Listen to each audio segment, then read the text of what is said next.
On today's episode of Locked On Mets, I'm going to break down 3 under-the-radar signings the Mets could make to address their needs in the outfield this offseason. You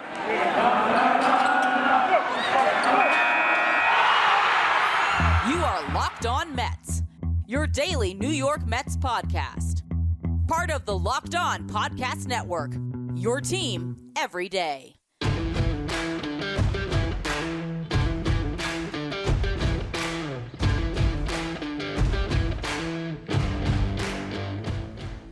Hello to all you amazing Mets fans. You're listening to Locked On Mets, part of the Locked On Podcast Network, your team every day.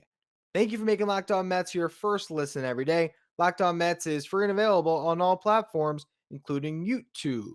Now on today's show, I will break down 3 signings the Mets could make to address their needs in the outfield this offseason. In the first segment, I'll talk about Jorge Soler, the World Series MVP for the Atlanta Braves. Could he be a fit for the Mets? Then in the second segment, I'll talk about Andrew McCutchen, a former MVP who's in the latter stages of his career. And finally, I'll talk about Mark Canha, the name you've probably never heard of, but possibly the best signing of the bunch. Before we get to any of that, though, I'm your host, Ryan Finkelstein. If you want to find any of my work, follow me on Twitter at FinkelsteinRyan. You can also find some of my writing about the Mets and about baseball at justbaseball.com. All right, so we're going to start things off talking about Jorge Soler, a guy with maybe the most raw power in all of baseball. His average home run distance this year of 423 feet was the longest of any player in baseball. When the guy hits him out, he hits him out a long way. And we saw that in Game 6, the deciding game of the World Series, when he got the Braves up 3-0 with a monstrous home run.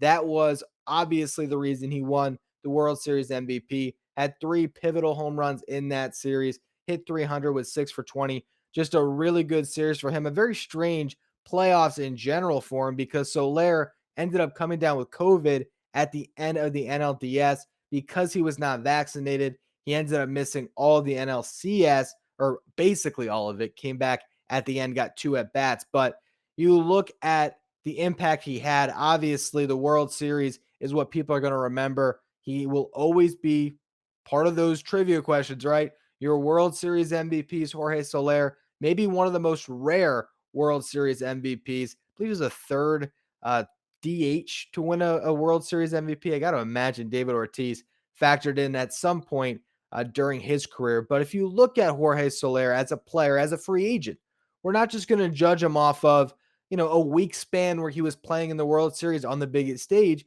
You got to look at the player's full value. And for Soler, it's been a very up and down career. Early on, came up with the Chicago Cubs.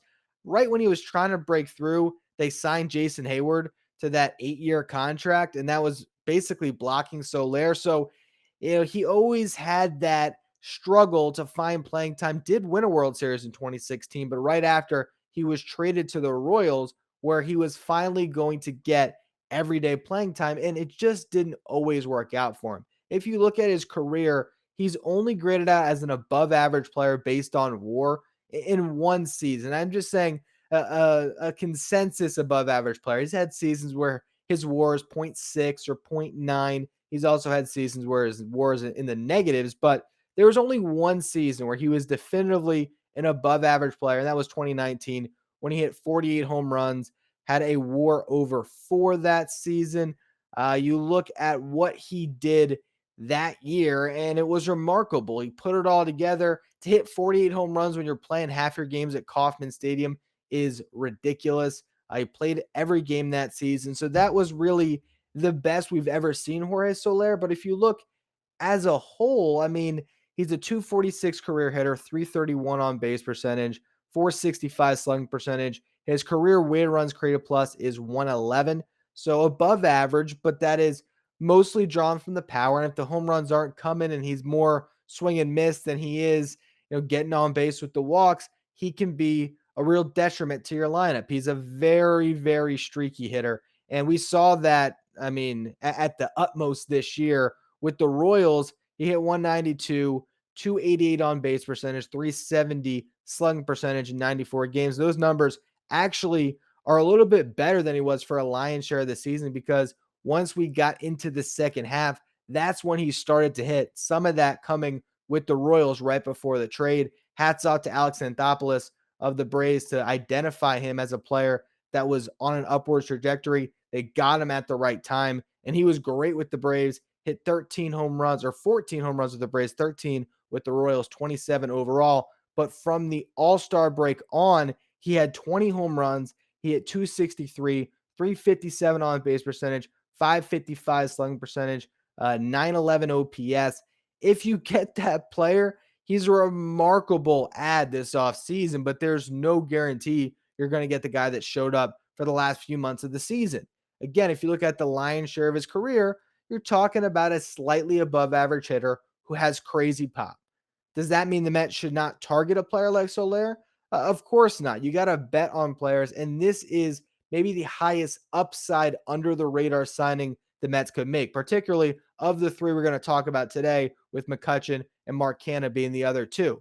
This is a guy who could pop and hit 50 home runs in a season. I mean, especially because he had 48 in such a cavernous ballpark. You bring him to Citi Field, a little bit smaller ballpark, there's a chance he could pop off and hit 50 home runs. There's also a chance he could hit 22 and strike out 30% of the time and really drag down your lineup. So that is what you're weighing here. It's a very boomer bust signing. And I would not expect really any team to commit significant money or years to Soler until he puts it all together for another season. I think they're going to try to capitalize off this World Series MVP. And maybe there's a team out there that is swayed. I do not want that team to be the Mets. But if Soler is hanging out in the market all off season and you have an opportunity when you get into February and maybe he's not signed, and suddenly the Mets hopefully have already made one addition to their outfield, and maybe they're looking for someone to play some left field, to maybe play a little bit of DH if the DH role comes in. That is certainly a potential signing I like because of the upside. The one thing I will say when it comes to Jorge Soler is I cannot see him existing on a Mets roster that already includes JD Davis. So if that situation resolves itself, then Soler can slide in here. And the reason I say that is because I don't know how many bat only right-handed sluggers you can have on your roster. JD Davis obviously has played some left, has played some third base, hasn't played either well. Soler strictly been an outfielder, but not a good one. So if you're going to have one of those players on your roster, I just don't see the value in having two guys that are going to be such a defensive liability for you. And if you look at JD Davis's career numbers, now much smaller sample size, Soler has been around a little bit longer, but JD Davis, a career 271 hitter, 354 on base percentage, 446 slugging percentage, a 118 WRC plus. You compare that to Soler, as I said earlier, and Soler slugs a little bit more at 465, on base percentage about 20 points lower than Davis, average about 30 points lower. The WRC plus close, strikeout rates similar, walk rates very similar. So their profiles are similar. JD Davis maybe has slightly better numbers, but in a smaller sample size, which could explain that away a bit. You're basically looking at right-handed sluggers that can certainly pop off and have a great season. Both of these guys in 2019 had amazing years, but for the most part, they're players that just don't add enough to your roster to be counted on as starters. But that doesn't mean they don't bring value. So when it comes to Soler, I think this is an interesting upside play, but not necessarily one I'm completely bought in on. It would have to be for the right price and as the right piece on this roster if JD Davis was already moved in a trade, and then you could bring in Soler as a left fielder sometimes, maybe get some. I mean, he has played right for most of his career. I'm just assuming the Mets might hopefully get Starling Marte or somebody else that'll factor in. You'll see how they align the outfield, but overall, he's more of a DH than an outfielder. And so it's an interesting move the Mets could make. I think that fans would love it because he's the reigning World Series MVP. Get him, poach him from the Braves. But I just don't know how consistent he would be over a full season. That is something that you'd certainly be nervous about if you made that signing. Andrew McCutchen is an interesting one that we're going to talk about next here because this is a player that maybe has a higher floor than a Soler. Then again, at his age, it could drop out in a hurry. Does this sound familiar? You've got one device that lets you catch the game live, another lets you stream your favorite shows, you're watching your sports highlights on your phone, and you've got your neighbor's best friend's login for the other good stuff you're missing?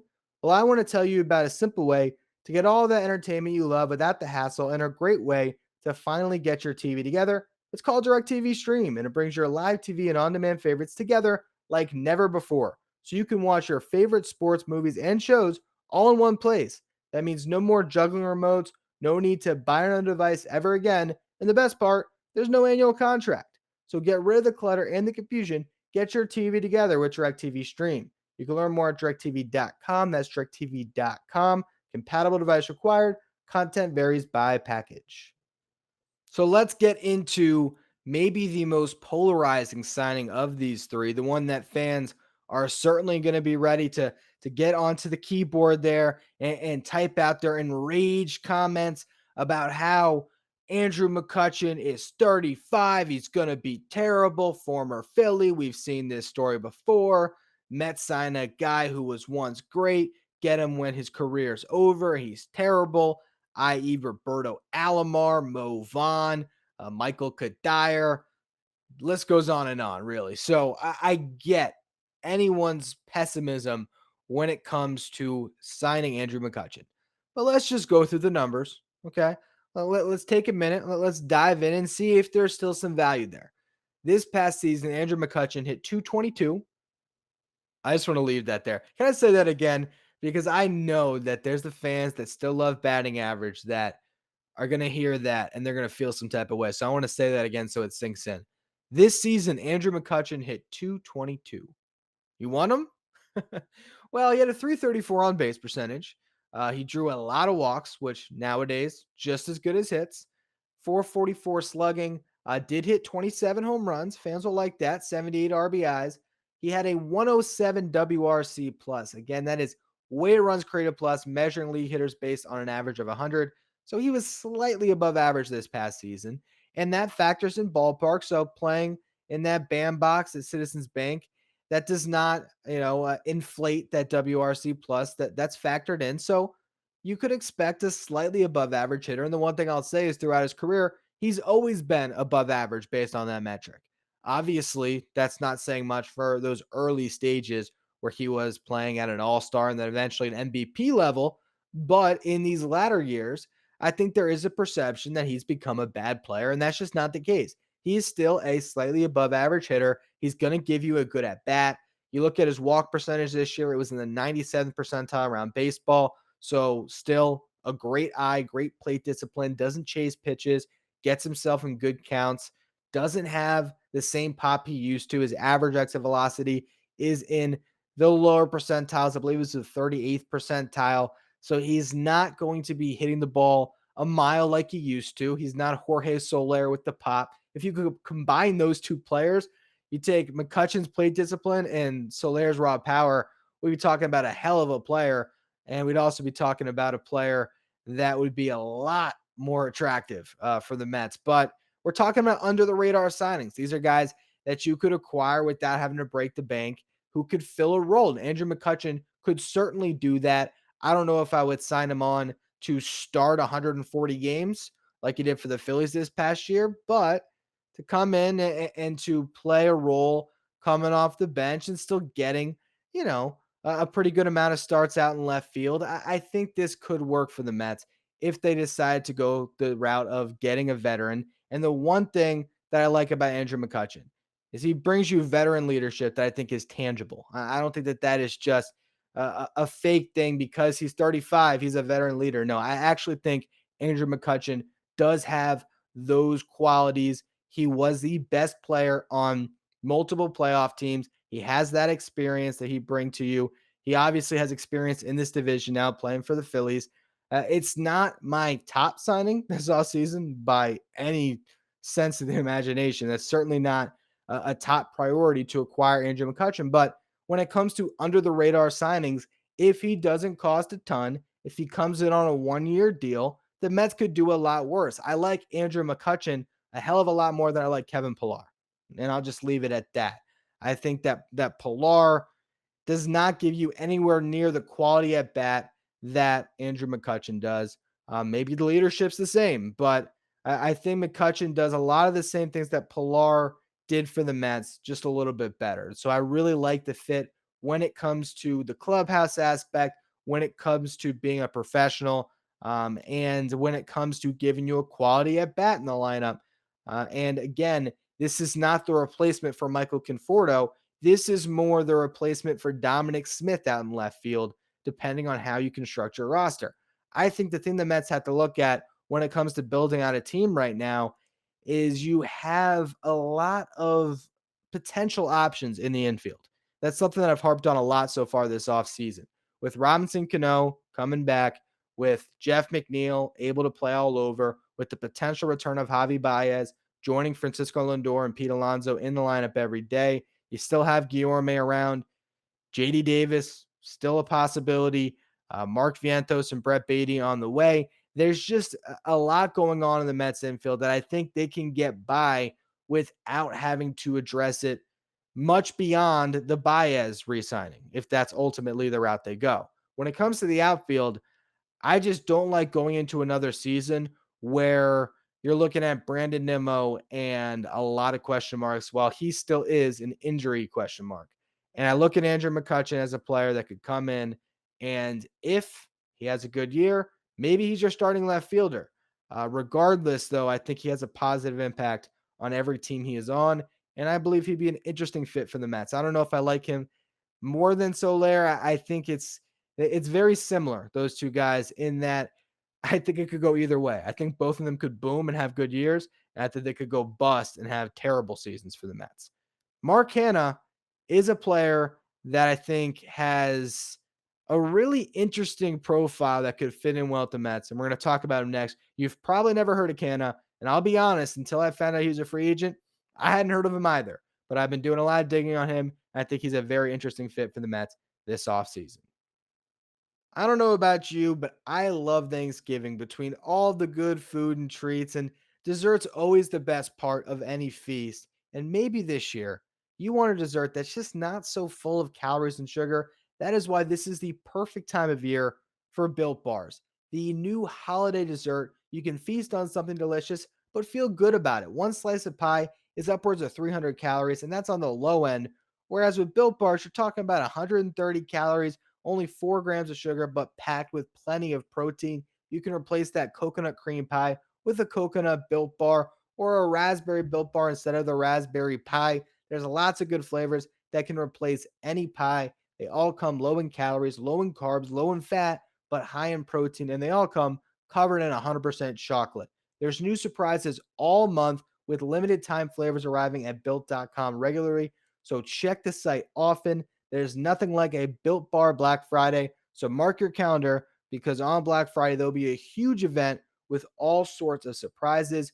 Go to built.com, use the promo code LOCK15, and you'll get 15% off your next order. Again, that's promo code LOCK15 for 15% off at built.com. All right, so we're going to close today's show talking about Mark Canha, a free agent you've probably never heard of, but a really interesting one at that.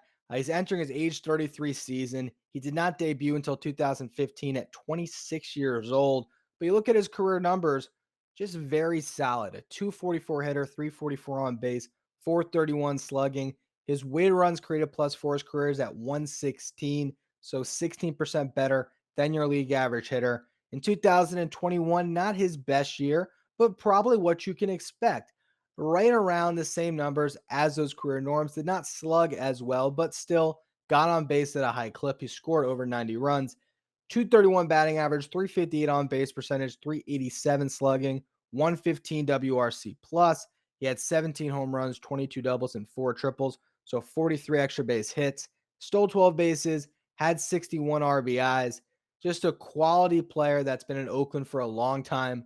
So no one knows about him, but he's really solid. In 2019, had a really good year, hit 273, 396 on base percentage, 517 slugging percentage, 146 WRC plus, 46% better than your league average hitter. Of course, that's the juice ball season.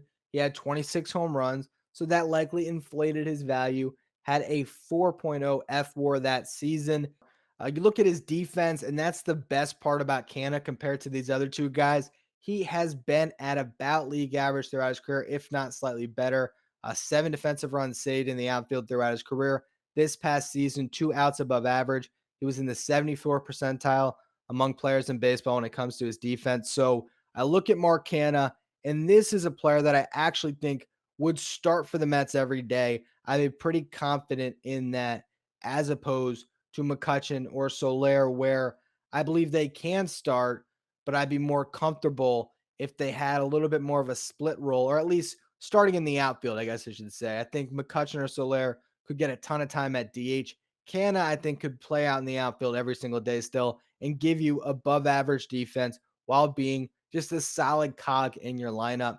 He is sort of the low budget Michael Conforto replacement that you might be able to get this offseason if you decide to invest a lot of resources in other areas of need.